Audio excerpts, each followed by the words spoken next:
L'idée son tir bloqué par Meloche et la rondelle qui... Regardez bien ces images. D'après vous, ce but des Saguenayens était-il bon hier soir? Ça fait tout un débat encore aujourd'hui. Le but d'Anton Linde a été refusé par les arbitres en première période lors de ce match tenu à Rouyn-Noranda. L'entraîneur des Saguenayens, Yannick Jean, était furieux. Il ne s'est pas gêné pour le dire d'ailleurs. Le résultat, c'est que la demi-finale est actuellement à égalité entre les deux formations.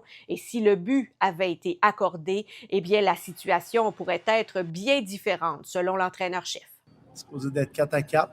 Ça a été très, très frustrant. On a essayé de rappeler aux joueurs que ça ne change rien, mais d'être en arrière de leur tête, ils savent qu'ils ont un but de plus au tableau.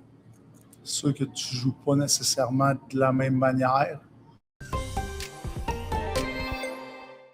À Dolbeau-Mistassini, le motel Chute des Pères se relève de l'incendie qui a lourdement endommagé le bâtiment hier. Selon les pompiers, les flammes ont pris naissance dans l'entretoit. Il faut dire qu'il y avait des travaux en cours sur les lieux et les pompiers indiquent que ce seraient des travaux de soudure sur la toiture qui auraient mené à ce sinistre.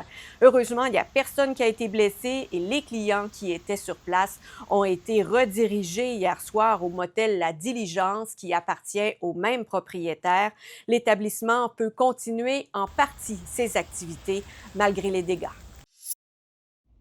La sécurité civile surveille étroitement 3 rivières situées sur le territoire du Saguenay-Lac-Saint-Jean parce que le niveau de l'eau est élevé. Il s'agit de la petite rivière Péribonka, la rivière Chicoutimi et la rivière aux Sables.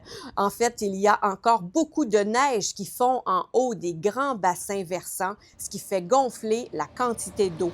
À Saint-Ambroise aussi, on est aux aguets, de même qu'à Saint-Thomas-Didyme au nord du Lac-Saint-Jean et la pluie attendue prochainement pourrait changer la donne. Restez informés.